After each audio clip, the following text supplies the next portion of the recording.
Welcome back to episode 2 of What's the Sitch podcast with me, Lo. Yay! And me, Ken.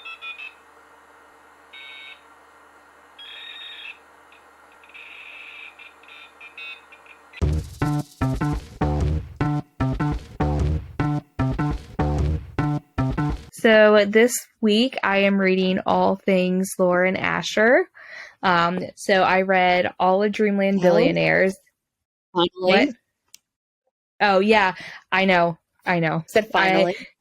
So I'm reading, I read all of Dreamland Billionaires, and I am finally got back into the Dirty Air series. I'm almost done with book 2. So I have. So you're almost to the good ones. 3 and 4 just like blow one. So okay, so you say that, but I have actually really enjoyed book 2. You said it was kind of boring, but I like it. Not bad. I enjoyed it. Like that's just, but also like, I feel like you're gonna like those characters more. Like it's not bad. Yeah. It's just 3 and 4. She starts giving some angst, and so it's like even Gotcha. better. Well, that's what I was gonna say. So like, it's going from Dreamland down to reading The Dirty Air, I like this book especially. It's just like, because Dreamland, they're all broody men that have like angst, but like this one is just so lighthearted and fun, and it's more funny than anything. Yeah. So yes. I've been really liking it because but yeah, so I am getting ready to finish Collided. So I like all of her plots and her tropes. Like her tropes are god tier. Superior. Yeah. So especially with Dreamland Billionaires, like good old Grandpa Kane from heaven just being a little mastermind, making sure all of his grandsons end up with the girls that he picked. But it's like, I love it because it's the girls that he wanted. Handpicked them. He was like, yeah. I know. I saw a TikTok the other day. He knew what he was doing. He was like, y'all listen to me. Yeah, well, and I saw a TikTok the other day, and it was like Taylor Swift's Mastermind, and it was like, Grandpa Kane. Lennon. Oh, hi, Lennon's. Lennon's making her appearance on the podcast. But yeah. Star of the show. Grandpa Kane was like, y'all are not listening to me when I'm alive, so we're just going to do it in my will so y'all can suck it up. Yes. I also liked how she wrote the men struggling. Like, each man had, like... Yeah. I like how, like, it's more so, like, the women have their shit together. It's the men who are struggling.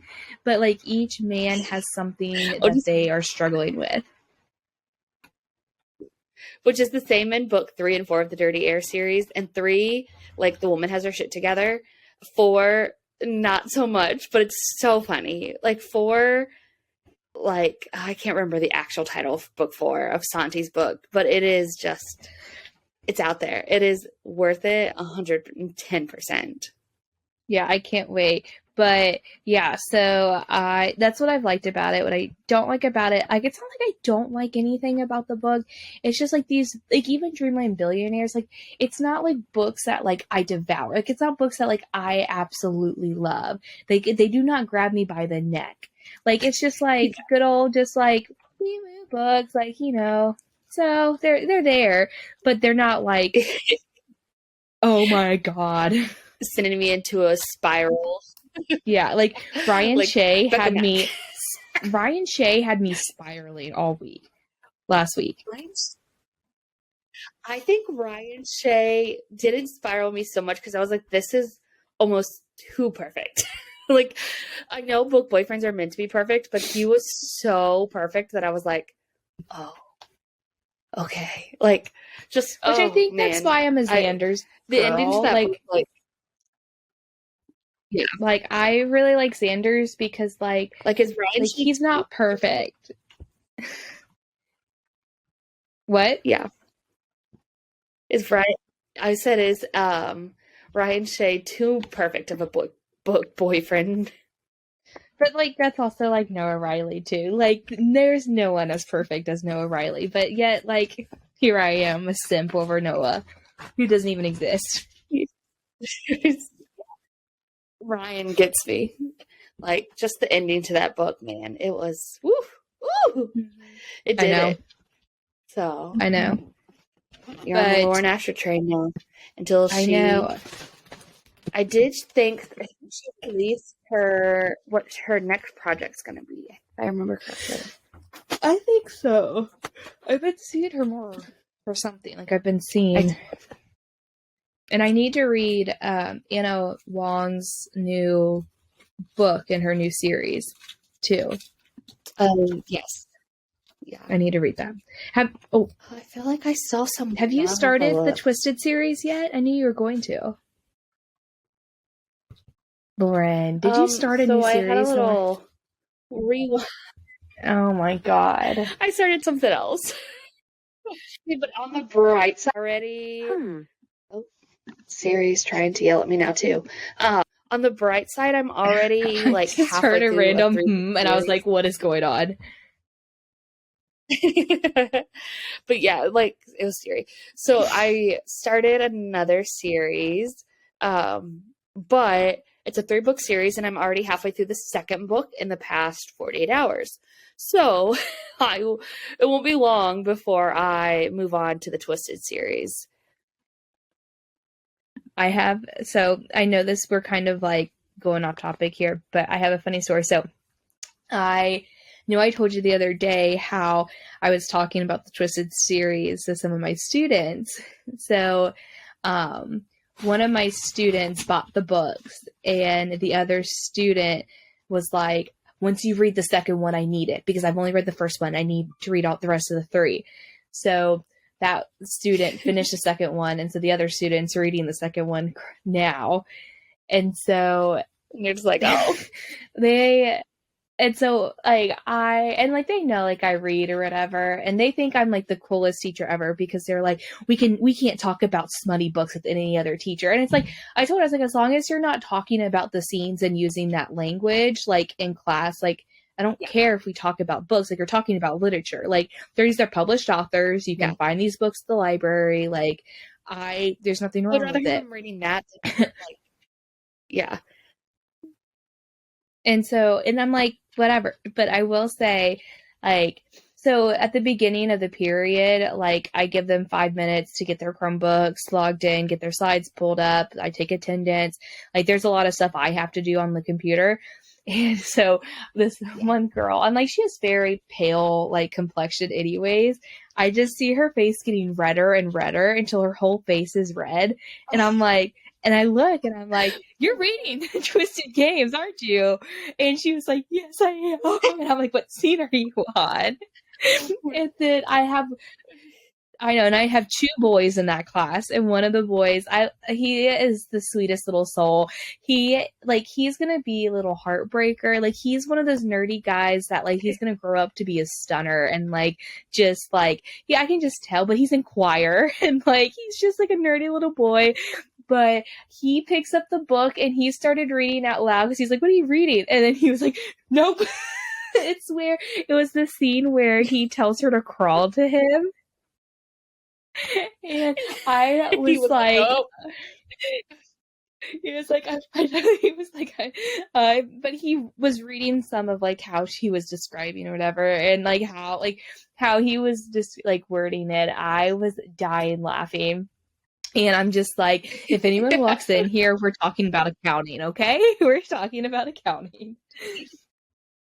We're doing what we're supposed to. It was funny. Yeah. What? So you have to read those books, because I need someone to talk about, and I cannot be talking to 15-year-olds about the Twisted series. All right. I will get on it. So, well, if this one book one author just, would decide to let up a little bit. So, I told you I was going to read that, but then I think it was in a Facebook group post about how this one author's series doesn't get any, like, as much publicity as her other series. So I was like, oh, did I miss a series? So some sketcher, I think is how you pronounce her name. I told you about her I know you talked about Sinners her. Anonymous series. Yes. So she has a series that she did before the Sinners Anonymous called the East Coast Devils, which is the series that I started that might even be a little more dark than her, like her second series, but the first series that I read. The first book, like I liked it. I love the way she writes, and she's a very good storyteller. Kind of keeps you on like suspense on the edge. Like it's a dark mafia book, so like there's all this actual plot going on. This one was a little more dark than what I normally go for. So check the trigger warnings. Just a heads up. But I moved on to the second book, and the second book's a lot more in my like gray area compared to like black. And so like it's hard to explain who the second, like book 2, the second character is without giving away part of book 1. Because the main character for book 2 is kind of an important part of book 1 kind of thing. But the series so far is very good. And just the way she writes is like perfect plot, keep you suspense, like, you know, there's drama going on because it's a mafia book. And so they're always fighting different families. And I have no idea how to pronounce half the names, but we deal with it. So, but also her Sinner Anonymous. I'm going to have to read like, this. Yes, you need to read them. You need to read them all. Like at this point, both her series, but Sinners Anonymous series is just like, woo! Like, I don't know if you've seen any of like the TikTok edits. That's how it drew me in, and it was just as good. Especially the second couple, because she does. So book 2 and 3 is the same couple. And I'm ready for the third couple. So, once I finish it, I'll read the Twisted series, and you can read some sketches. Perfect. Is that the one where you said that he put his credit card in her mouth? This black credit card, okay. It's that only rich people can.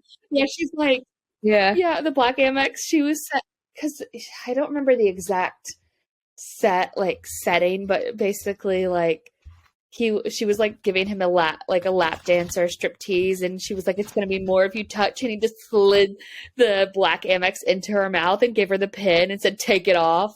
And I was like, oh, all right, that's how we're gonna go. And then like I've seen that scene on TikTok a lot. Yes. And there's another scene in the same book where she's like, they're bantering back and forth because it's definitely like an enemies to lover banter book. And she says something of like, I bet you $100 you're hard right now, or something like that. And like he storms out, but then she looks at her feet and there's $100 bill just sitting there. I love it. Okay. I love it. So, yes, definitely a series to read. Just check the trigger warnings, probably for all of them, specifically first book of East Coast Devils. So, okay, perfect. So let's go into our sports and let's talk about F1, baby. Let's talk about F1 and me. Let's talk about all the good things and the bad things that may be on March 5th. Well, actually, we have testing this weekend. So a lot of bad stuff could go down. That's true. But yes. That's true. F1 Are we going to talk about how McLaren's going to suck? Karma, man. Karma. I know. Yeah. They're pretty much saying, like, they're not even, like, trying to, like, play it off. They're pretty much just like, yeah, we're going to suck. Like, either they are downplaying greatly their car, or they are just trying to get ahead of the backlash. I read something, I don't remember where I read the article. And it's not your driver. Like, they already have an upgrade plan. Yeah, not the driver. You're paying for anyways, just for him to be a PR puppet at Red Bull. but that they already have like He's an loving his upgrade life. planned. He is. He's like dirt biking with Dax Shepard, like, you know, just living his He's best just like, life. But yeah. so what or who do you think is going to be the biggest surprise this year? Surprise. No, I think the biggest surprise right now is Lance Stroll. Oh, hang on. Is Lance Stroll wrecking his bike so he can't race? Can you imagine your rich daddy spending millions and millions on this team and you wreck your bike and you can't even race your car? It's like not funny that he got injured. It's ironic that it's Lance. Like, everyone already views him as this pay driver, like daddy bought your team, and then like you go and wreck your bike and can't even participate. Like, well, come on. I love Lance's personality. Being a paid driver. Yeah, yeah. I was gonna say, like, for him being a paid driver, he's not that bad. Like, he could be worse. No, he could be worse. He could be Nikita Mazepin. He is could be Nikita Mazepin, but Lance also has kind of like a hidden, funny, dry sense of humor that I'm like, okay, I could get here for it. It's that Canada, and I'm like, okay, yeah, I love anything Canada, so that's it. Yep. Yep. Do we think?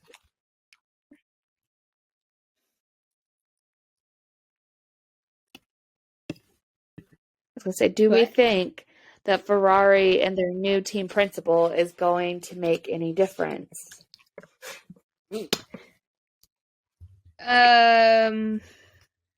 No.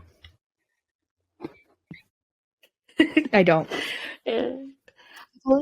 Like unless they did an overhaul with all of the like strategists, are they going to make any difference? Yeah. I don't. Yeah, unless they, like I said, like unless they really changed like everything with their strategy, I don't think it's going to matter.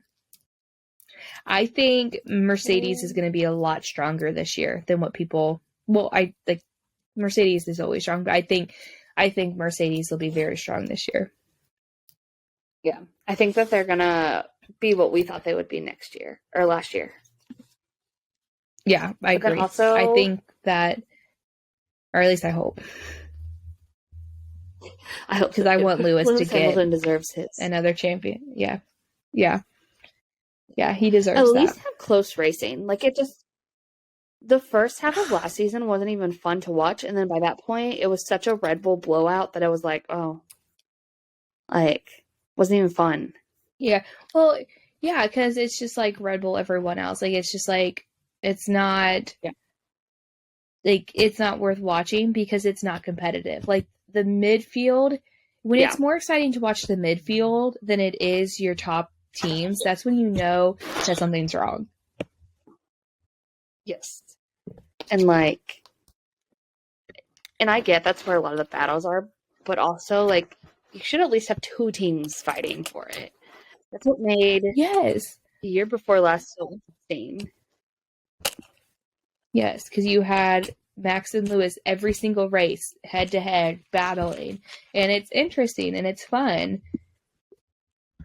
So I hope like such a lead up every. I mean, yeah, you truly did not know. It really did come down to the driver. Yeah, well, and everyone would be like, "Okay, what's this track like? How does this track suit one person over the other? How does this track do this?" And like everyone was talking about it. Who has the better strategy? Who has the better yeah. And like I will never forget down to tires. Like, yes. But also like I'll never forget Brazil when everyone was losing their ever-loving mind regarding like Hamilton's car and how like close it was to meeting criteria, and then they had the the sprint race. Like, that was just like top tier drama right there. Yeah. But okay, Hamilton was in a rocket that race. It was like Hamilton, everyone else. Like, I'm new there to was Formula no One, stopping and him. that has to be one of the best weekend performances was Hamilton in Brazil that year. Like, and also to like be coming back to the title, and like it was iconic. It was. And just like, if we need more Hamilton Brazil, that's what we need. Hamilton, baby. So also our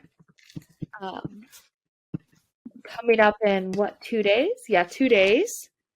Our Welcome to Formula One Drive to Survive is airing and premiering season 5 already. So we got some titles of the episodes. Season 5. Like, I remember when they were following Daniel around trying to figure out what he was going to do, leaving Red Bull, and after Red Bull, full circle. Full circle. Yep. So the episodes, which ones are we most excited for or think is going to be the most drama filled of what we know? You have the list of titles pulled up? Yeah. So episode 1 is The New Dawn. I'm trying to find the actual like Formula One post about it. The New Dawn. I think this is Ferrari's.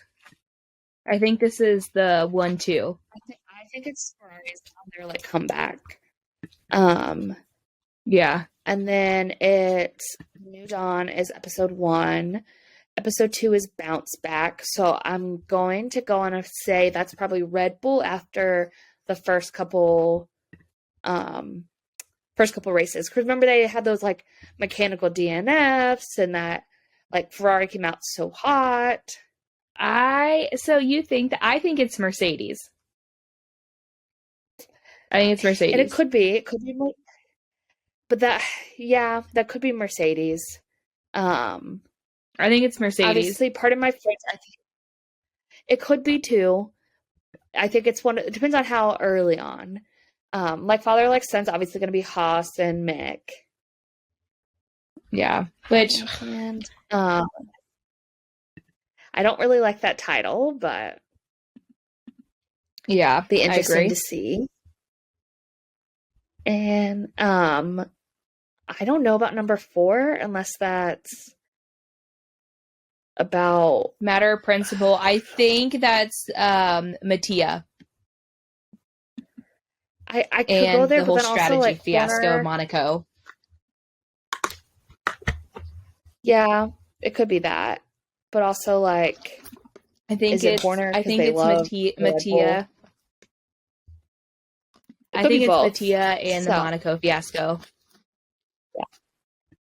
Yeah. And then number 5 is Hot Seat.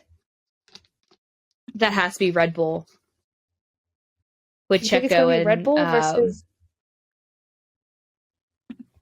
I think it's going to be about Checo and Max's little tiff at the end. I would have originally said that number 5 Hot Seat would have been Daniel, but he commented on the Formula One post and said, I don't remember exactly what he said, but he was like, leave them in that globe or something, which leads me to think episode 7 is about Daniel, unless 5 and 7 are both about Zach Brown being a slimy snake. I think hot. Yeah, I mean, there could be a whole documentary over that, but I think it's going to be about, Perez and all that. So, yeah. Number 6 is definitely Gasly and going to Alpine. Like, it has to be. Pardon my French. I don't know. It could be about Alonso and Esteban and all that. Yeah, but I feel like And just the it could switcheroo. be, but also like, yeah, there's something regarding Alpine at that point. Yeah. Nice Number Guys 7 Finish we think Lash is has to be Daniel. about Daniel. 100%. Yeah, There's which no I'm thinking. I know it is. gonna cry. I don't want to think about it. Number 8, I have no idea. Anybody, any of them? What is it? Is it? Oh, number 8 is alpha male. It's probably about AlphaTauri. Oh, true. I didn't even think about that. Yeah, good call. I bet it's that. Yeah. So number 9 is Over the Limit. What do we think there? I can't. My headphones just died. What is it? Number 9 is Over the Limit. Yeah, it's probably gonna be about Red Bull again because they just love to suck Red Bull's dick. Well, also you got to think like Drive to Survive was originally supposed to just be Red Bull. Yeah. Like I don't remember where I read that, but I've told you that before, hadn't I? Yeah. Which makes sense That, because like, it it was was- very centered around like Daniel and Max, the very first. Yeah. And I want to say maybe I cannot remember. It might have been an ESPN article or somewhere of basically they liked Daniel and all of what he brought, so they were like, well, we got to follow their teams now that he left Red Bull. And then I think other teams agreed to it too, and now look, like it's just exploded. And from then the show, obviously so. the last one's gonna be about the last. Yeah, and probably Seb. No, I don't talk about it. I don't want to talk about it. I'm still in denial. I will cry. I couldn't even finish this past season's last 2 episodes because I'm just like, I can't watch it. I can't rewatch it. I will never rewatch it. I have not watched Lewis it. getting cheated. No. Yeah, nope. That still makes me sick. I'm erasing it from my memory. I was sick that whole day about it. I'll never forget. I feel like I was sick the entire week. Oh, Michael, no. This is not right. Yeah, that's it'll be interesting to see and what is in the background and kind of what will come of it. I want to know who they're gonna have as like pit against each other.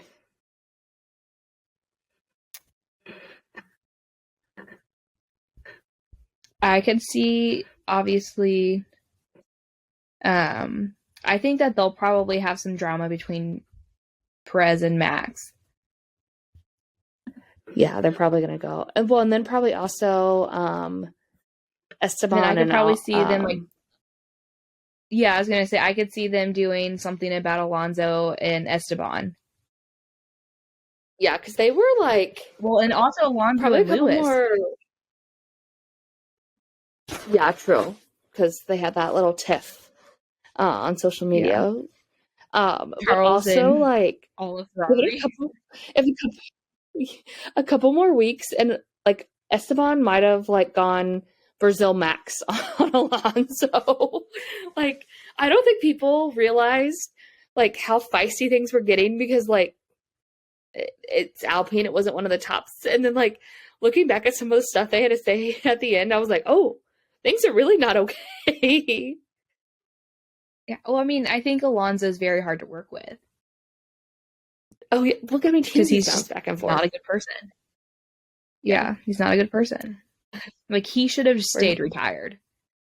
Like no one wants you here. Yeah, obviously we're not Alonso girlies here on this podcast. Alonso is Casey did Tom Brady. He's overstayed. You're welcome. Like he just will not go. He will not go away. Just did not win as much. Just did not win as much as Tom Brady did. Yeah. He's he's Tom Brady with like Peyton Manning's stats. He's Tom Brady without Giselle's witchy magic. Tom Brady the past 2 years. Yeah. Yeah, because Giselle stopped doing her little voodoo stuff on him, and now he sucks. And now he's gonna retire. We'll see. So moving on, football is on the back burner for now. F1 is on the front. So, your predictions for the first race. I have a hot take. What's your prediction? You want to hear it? Yeah. First time winner for the year is going to be George Russell. That's my hot take. I can stand behind it. Obviously, as an F1 girl, as a Ferrari girl, I would love for Charles and Carlos to be up there, but I feel like they're probably going to be a second, third place team like they have been. I don't think they've made enough changes. I could be wrong, that they need to make. But I think it's going to be a Red Bull and Mercedes battle, and I think it's going to be a Red Bull and Mercedes battle all year. I think Mercedes is going to come out swinging. Yeah. Like, they have a chip on their shoulder. They have a point to prove. I think that they want it a little bit more. And I think if they have developed a competitive enough car, I think that they'll give Red Bull a run for their money. Yeah. And, George has the one win from last year, but still fairly new to the winning. I just see that's my hot take. But I think over the season, I got a feeling Mercedes is going to be typical Mercedes of recent and going to give Hamilton a car he needs to win his 8th. That's what we need. Yeah, I hope so. I think that especially like last year and all their struggles and bad luck and stuff, and I think Lewis had such a positive outlook on it, positive attitude. He went about it the right way. I think he did a lot of learning and a lot of growing last year. Obviously, you only see what's posted, what's on the media. So behind the scenes, it may have looked a little bit different, but I hope that gets rewarded, because that takes a lot to sit there. And you can't tell me that like a Max Verstappen would do that. Max Verstappen would moan and groan like a little bitch baby about how terrible the car is. Like, it seriously, like, if one little thing is misplaced, he's on the radio moaning and groaning about it. And so I don't know. I thought it would be Lewis complaining, playing the blame game and stuff all year last year, but he really he stood by his team and he had a positive outlook, and I really hope he gets rewarded this year, and I really hope he gets that championship. Like, I'm rooting for, even though I'm a Ferrari girl, I'm rooting for Lewis this year. We're a Lewis girl this year because my driver is reserving it up in Red Bull. I'm just hoping for a 2024 seat. Like, that's what I'm cheering for. So silly season's going to come rough. Like, yeah. Oh, I don't want to think about it. Get to see, like, I did, like, even if, like, just because I think, like, it'd be one thing if he was able to make the choice, but, like, his seat was, like, him not being able to race was taken away from him. Like, he didn't get a choice, and I get, like, it's one thing if his contract was up, but his contract was literally ripped away from him. Like, that's not fair. And, like, I get it's a business. He didn't have a great 2 years, but also, like, you look at his track record of the 10 seasons before, and he was able to, like, put together such a great run of races. Like, do you think that magically disappears, or is there something more wrong with you? And there probably was. I definitely don't think it's 100% blame on one party or the other. I think that there is, it's mutual. They probably both went out of it because I think he fell out of love with racing because nothing they were doing, they didn't understand why he was struggling. They weren't You could just tell with his Like, personality. Like, he's finally getting his personality. yeah, Like, you could just tell last year he didn't look good. Like, it was and like, bad. It was a bad year. yes, and he's admitted like he would tell them like what was going on, and they didn't know how to fix it, and like there's nothing you can do about that. Like if they can't fix it, I definitely think that they screwed him over on the PR aspect. I think that I think Zach Brown was did not go about it in Needed a the best scapegoat. way of, yeah, using a scapegoat, but also like there's just some shady dates and conflicting reports, and I think it could have been handled better from a PR perspective of Zach Brown just talking about how bad things were from Monaco, but didn't replace him for 2 months, and like didn't tell him, according to some reports, until after it was already done. So it's not even like, he's blindsided by it. Like it's definitely very shady. I from what we've seen in the little bits that's come out, but I'm just glad that he seems to be enjoying life better and seems to be enjoying racing again and whatever that looks like. So here for that 2024 seat. Don't know who that's gonna be, but somebody please. Someone please scoop him up. Yeah, Somewhat silly pathetic. season gets silly Alonso for a just reason. Yeah. No, he's gonna stay forever.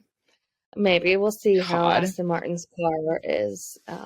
They were surprisingly a lot better at the end of the year, so they might make a little sneaky sneak. You never know. I mean, they got the money. Like, crazier things have happened. yeah, like Daddy Stroll is putting money into that like nobody's business. So we will see. I can't. So, Sorry. as we prepare to wake up and watch sports at 9 a.m. on a Sunday, let's move on to our other favorite, one of our other favorite sports that's also in the same pipeline as F1, hockey, the Stadium Series. FOMO out the, like, so much FOMO. The content, like, we're still getting content to this day. I am so angry at myself for being so poor that I couldn't go. Because Okay, it looked that's one thing. glorious. Like,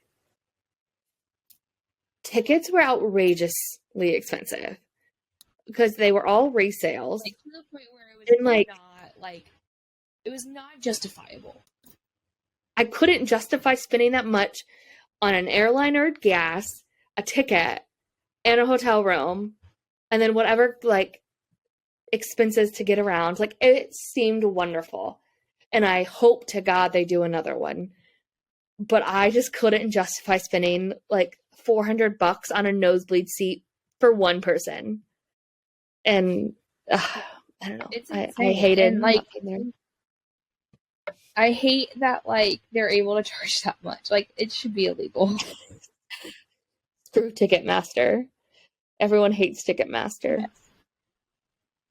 And so, but seriously, it looked super cool from like ESPN and their broadcast on ABC. Like, I think that I think I read it on Twitter maybe of like how they sound mixed the on ice sounds to be a little bit higher, so you felt like a little more immersed, and you could definitely tell like on Marty Necas's goal where it was just a rocket. It was like you could hear that like coming off of the stick, and it was like ooh, yeah. Like hockey ASMR. That's basically. So yes, I love it. It was so satisfying. Like, it's also was awesome to see like the amount of national media, but also like basically the NHL coming out and saying like, oh, we doubted Southern hockey. We doubted this fan base to be able to sell and make this such a success. And it was one of the I think it said it was the highest watched Stadium Series in like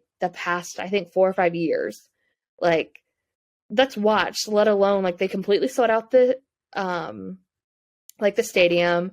They like had such a cool tailgating experience. Like the Canes organization crushed it this weekend, and I will like, say no one tailgates better at a hockey game than Hurricanes fans.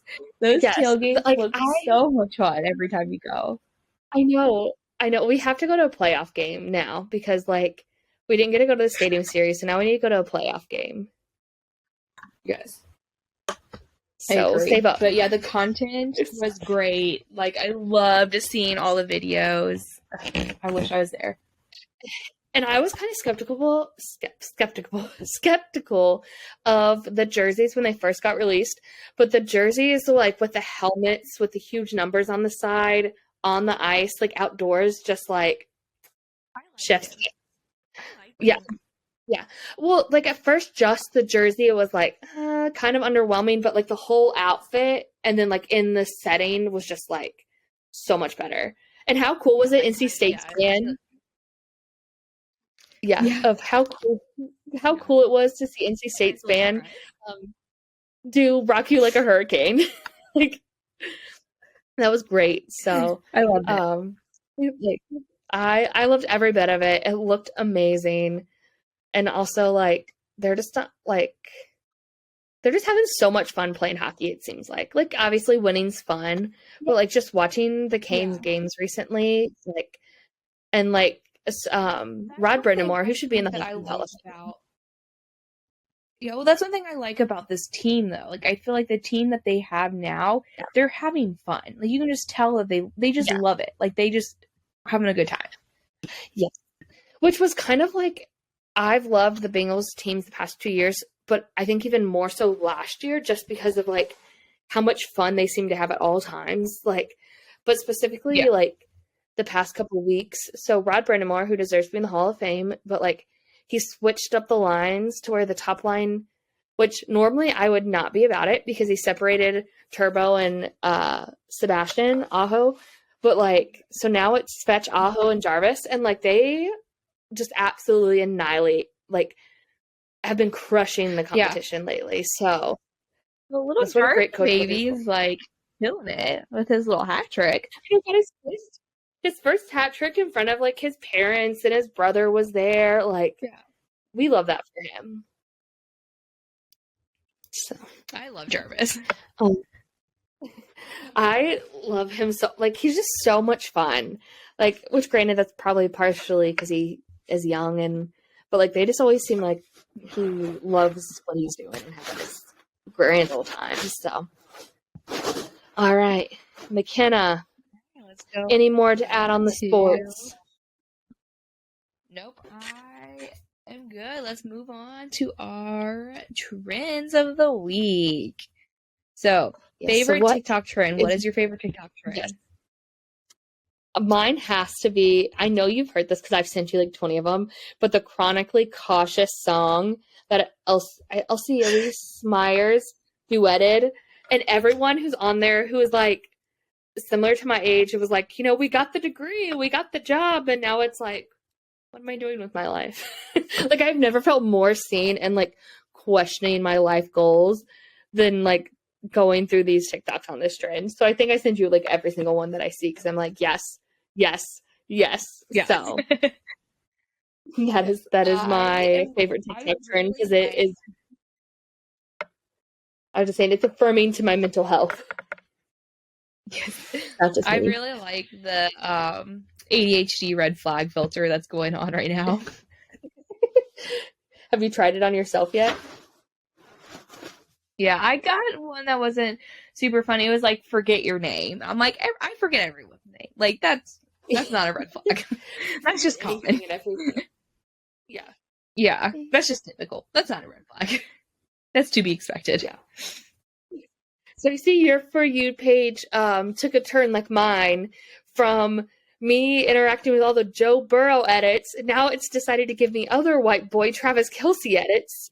And I'm like, what are you doing? Okay. Can I take a moment? I need to... I was just going to say, I've lost trust in my TikTok For You page by giving me Travis Kelce edits. Yes, I am not a Travis Kelce girl. Okay, do not. Just because I like Joe Burrow does not mean I like Travis Kelce. Like, they're two different guys. Travis Kelce... gives me the biggest ick. Like, you cannot, like, I will die with this. He is a walking ick. I will take that to a grave. Like, the walking ick. Like, I cannot stand him. I don't care if he's a Cincinnati boy. I do not care. Like, he gives me the ick. In all these videos, it makes me cringe.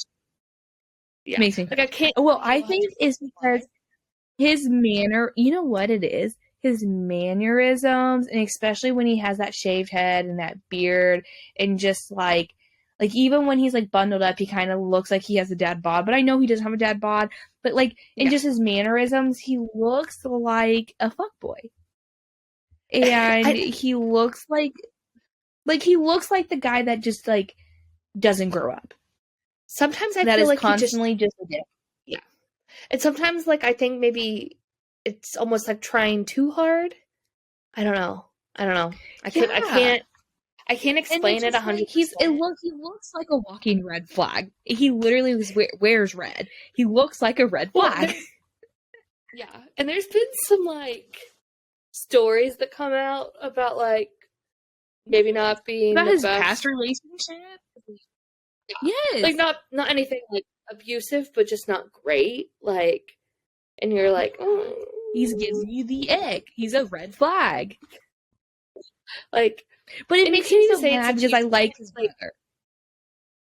Yes, I love Jason. And then I like can't even watch their podcast. And you can't even say it's because the Chiefs are in the AFC because, like, I don't mind Patrick Mahomes. His wife kind of gets on my nerves with her tweets, but to each their own. But, like, I don't mind Patrick Mahomes. It's not a Chiefs thing. Well, this is what gets me with Patrick Mahomes. I cannot stand his wife and I cannot stand his brother, which means but he chooses, I mean, he married her. So obviously, like, he likes something about her. So I'm like, there's something off about you if you like that. Well, like, the brother, I think it's just a little bit cringe. And, like, it's, I don't know. It's almost like they're in a bubble.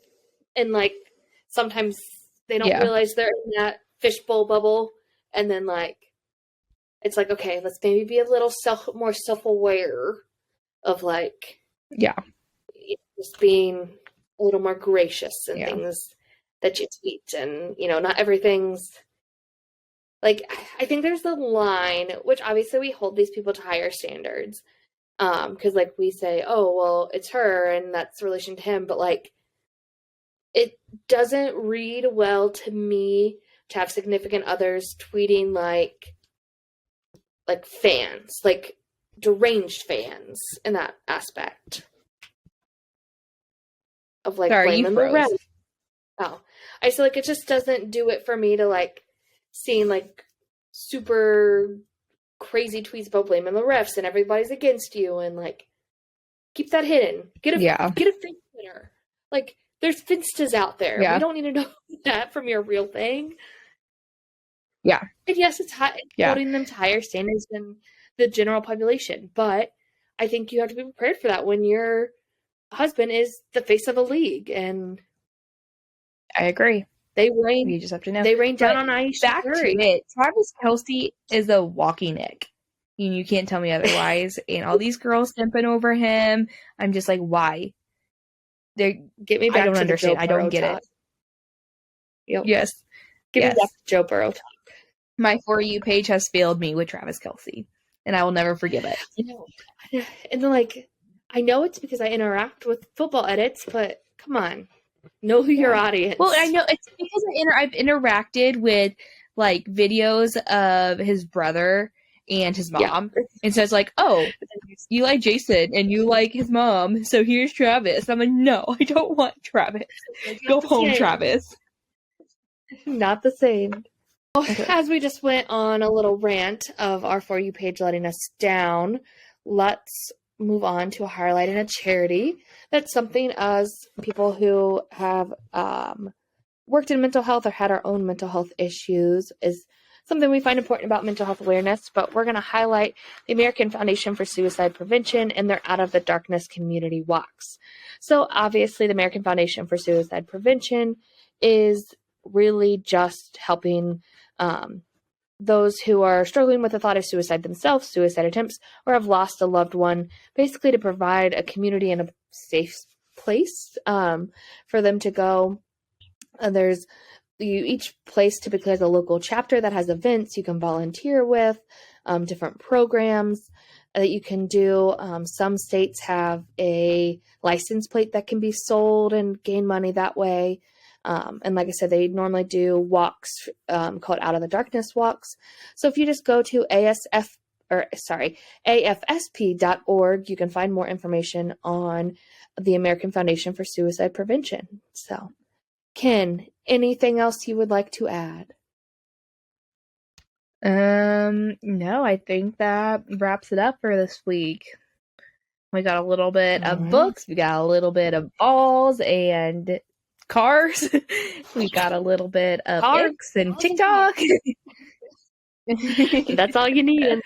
So, well, that's it for the second episode. We'll see y'all next week. Bye.